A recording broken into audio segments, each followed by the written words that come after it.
Welcome to The Reveal. I'm investigative reporter Kristen Crowley. Our team at 11 Alive looks into the biggest issues happening in our community, from crime, safety, affordable housing, and more, all to give you greater perspective, question authority, and uncover solutions.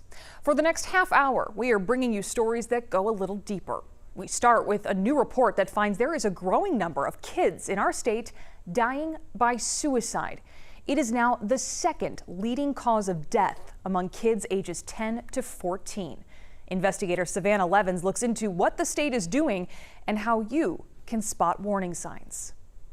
This is my beautiful son, Carl. Sherry Anwala Love that one. finds herself in a place she never thought she'd be. I know the depression started in 2007. Helping run a support group of parents So he didn't even tell us. who have lost children to suicide. He loved life, and just the fact that he lost the will to live is very difficult to comprehend. Her son Carl took his life in 2006. It's not his fault. He didn't do it because he was not mean, selfish. He was a good kid. And she's not alone in her grief. This is the last photo of the five of us together. Michelle Cleveland lives it every day. You can see how happy everybody was. Everybody's smiling. And then the next day, Thomas, the youngest son, took his life. Thomas was just 18. He had been bullied forever because he was such a sweet kid. Less than a month later, struck with grief, her 27-year-old son Nicholas took his life too. The boys chose to put a period on the sentence. The American Academy of Child and Adolescent Psychiatry recommends communities have 47 youth psychiatrists per 100,000 children. Georgia only has 8. 123 counties in the state don't have a single one. By 2021, we saw about a 60% increase in youth suicides. Georgia actually was one of 5 states where the suicide rate was increasing. Dr. David Purcell is one of 55 adolescent psychiatrists in Fulton County. I probably see 400 or 500 a month. I get several calls a day for folks looking to get in to get treatment. Are you able to accommodate them, or are you having to turn people away at this point? Unfortunately, I've had to close the new patients. And the need is ever growing. The number of high school students who seriously considered suicide jumped by 35% between 2009 and 2019,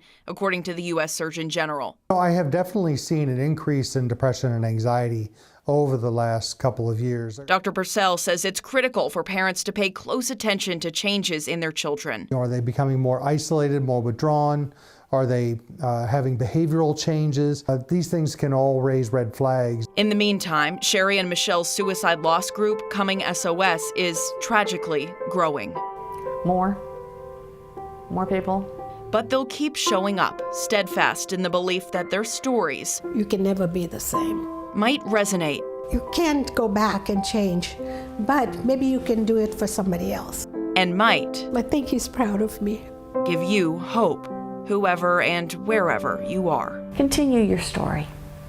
As hard as it is right now, reach out to somebody and you'll make it. Resources are available for you and your child. You can reach the National Suicide and Crisis Lifeline 24/7 by dialing 988. And while teen suicides are happening in our community, one local police department is investigating some deaths as suicide, while victims' family members claim they weren't. Officers in Union City say a man died by suicide, but his father says he was murdered. Our investigation found this is not the first time something like this has happened here. He is gone. Just send the. I'm going. No. It's an agonizing 911 call. My friend just killed himself. Please. It's just that he's up in the head. The man on the line seems shocked. What the? Oh, why would my brother do this to himself? And inconsolable. I just want my brother in front of me. And Henry Hutchins Sr. says it's all an act. God knows if I had some legs, I'd kill all of them. Because I know my son didn't kill himself. His son, Henry Hutchins Jr., died from a single gunshot wound to the head inside this Union City apartment building on July 3rd, 2022. And the next morning, the police come knocking at my door, talking about he didn't make it. What did they say to you? There's no easy way to say this.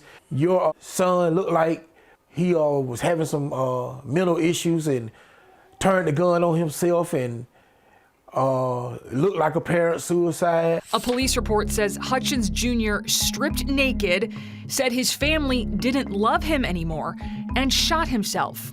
But his dad says too much doesn't add up. The initial report says there was no gun found near the body. Yet Hutchins Sr. was told later the gun was found underneath his son. Meanwhile, the medical examiner reported the bullet went through Hutchins Jr.'s head, but no bullet was ever found. Don't do this. And then there's a man, Hutchins' friend, who tells police he was in the room when the shooting happened. On my knees right here. He was standing right there. He was standing right there. I was like, please, G, please, don't do this. As soon as I did like this and came like this, it happened so fast. Hutchins Sr. says his story keeps changing. He told me my son was squatting down, told my daughter my son was standing up. What do police say when you bring this up to them? It's an open investigation. They won't tell you anything. It's an open investigation. Anything they don't want to answer, it's an open investigation. And that's exactly what Union City Police told us, declining to comment not just on this case, but another one with strikingly similar claims. Austin Mitchell did not shoot himself. We first investigated the shooting death of Austin Mitchell in 2022. Union City Police labeled it a suicide, despite a medical examiner saying the bullet wound was atypical of one. We also uncovered body camera footage capturing officers saying this. He probably killed him. Yeah, they probably did. Yeah, they probably did. Because of our investigation, Union City Police reopened the case. It's been almost a year since you and I sat down and spoke. What's happened since then? Nothing. Nothing at all. Austin Mitchell's father, Michael Postal, says the family is still fighting for answers. The people who were there that night in the house with Austin, have any of them been re-interviewed by police? Nope. And private investigator Eric Eccles says there is no way to see the work police are doing on this case. Honestly, Kristen, I think they're going to let this case sit open and it's going to go to cold case. Because if it sits open, you can't get any records, I can't get any records. And that's the problem. No one can get the full investigation, can get anything when a case is still deemed open investigation. Union City is not the only agency declining to answer our questions. In 2021, the Fulton County District Attorney's Anti-Corruption Unit investigated Union City Police Department's suicide cases.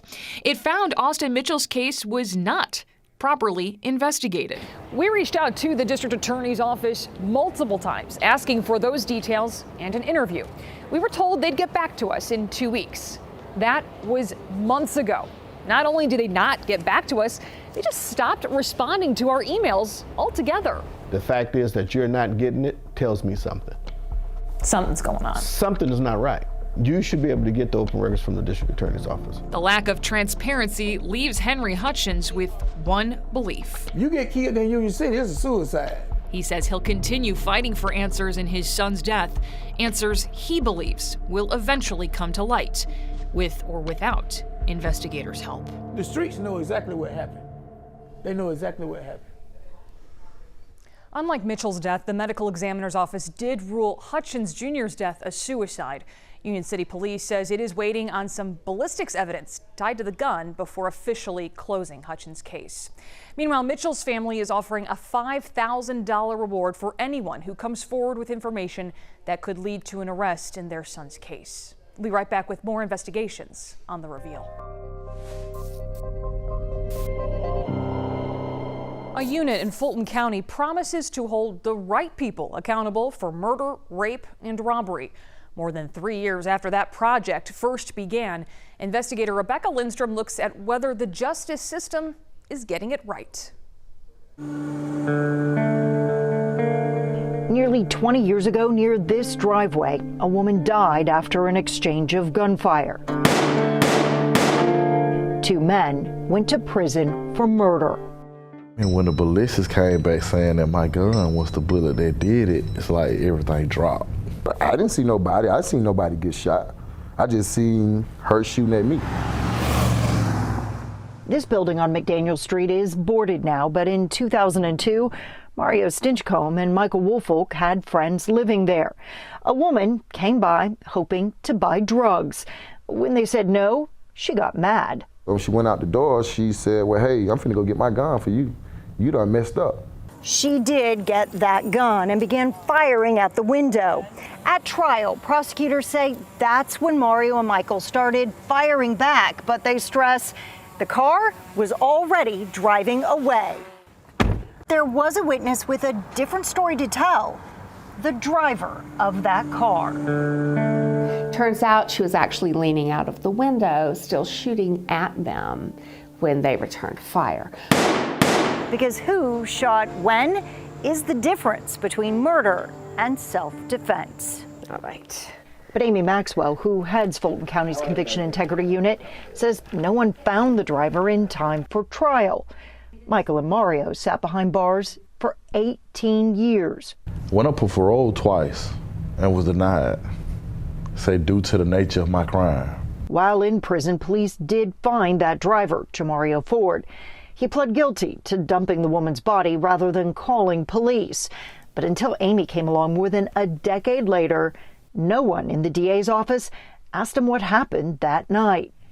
If it weren't for the Fulton County Conviction Integrity Unit, do you think you would be sitting here today? No.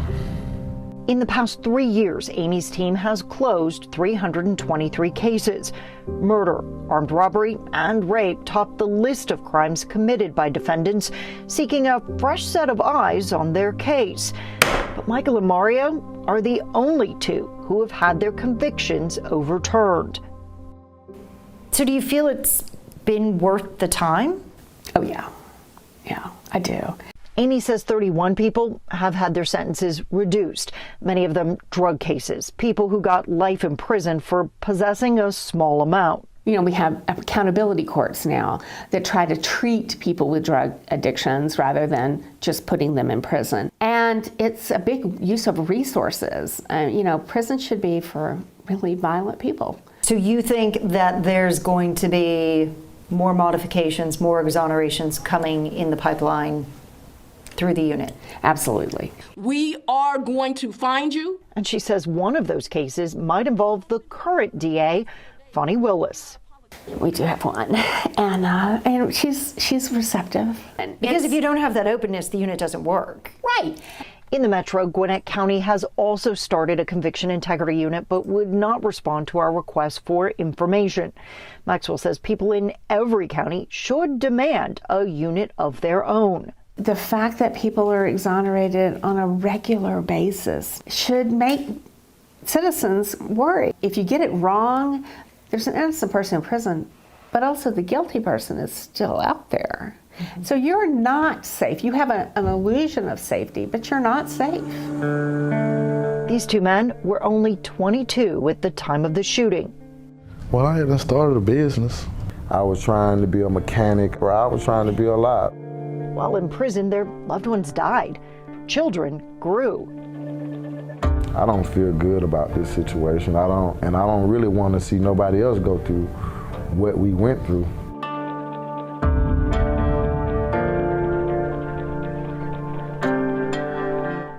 Fulton County's Conviction Integrity Unit received more than 500 petitions, with 80% of people claiming their innocence.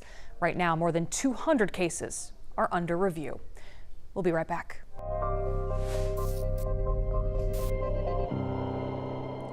Welcome back to The Reveal. Whether you are walking in your neighborhood or biking to work, there are laws to keep you safe on the road. Our team found those laws do little good if they're not enforced. One lawyer says it's letting drivers get away with murder. From close calls, they're just gonna drive into traffic, to road rage. Riding your bike really comes with risk. Some are left with bruises or broken bones. Got you on camera. Others, much worse. I have a wound that cannot be healed. To lose my sister, my baby sister, it's just like, I can't even find the words. It's very hard to deal with. This is the last video of 17-year-old Obianuju Oswegibu, known as Uju, taking her bike to her job at Ingalls. She'd never make it back home. 17-year-old Uju hit and killed by a driver, only a quarter mile from home. The Oswegibu family thought they would see justice. You're thinking police are going to take care of this? Of course, yes. Our investigation found that's not the case. Around that, blow the end of that. This is dash cam from the scene. The driver taking DUI tests. Do you do any legal narcotics? Nothing, no methamphetamine, cocaine? No, I just took the... But 11 Alive found a toxicology report shows the driver tested positive for meth and 3 other drugs. But you are going to be placed on arrest for driving under the influence. The driver arrested for DUI and endangering her own children in the car. But when it came to Uju's death, it'll be a misdemeanor charge, okay?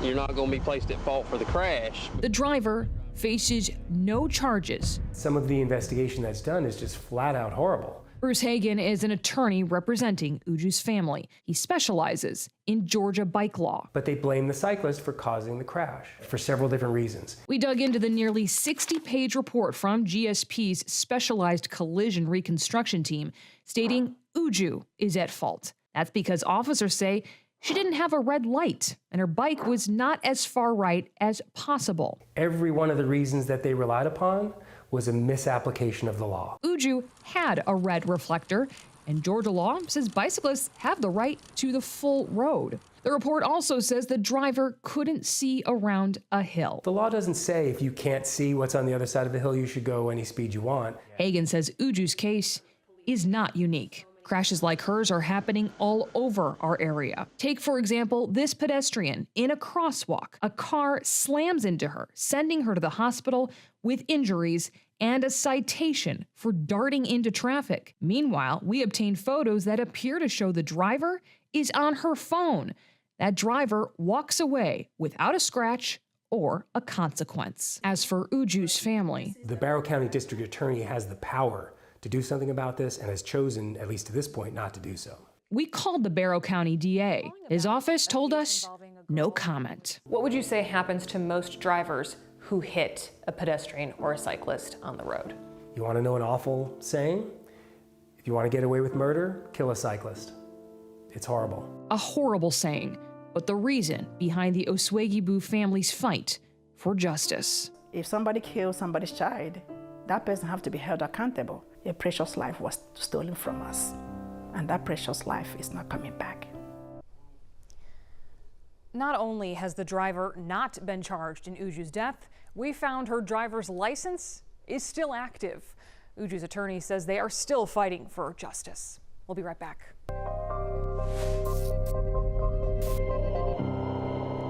Thank you for tuning in to this episode of The Reveal. You can find these investigative stories and more on our website, 11alive.com/investigates.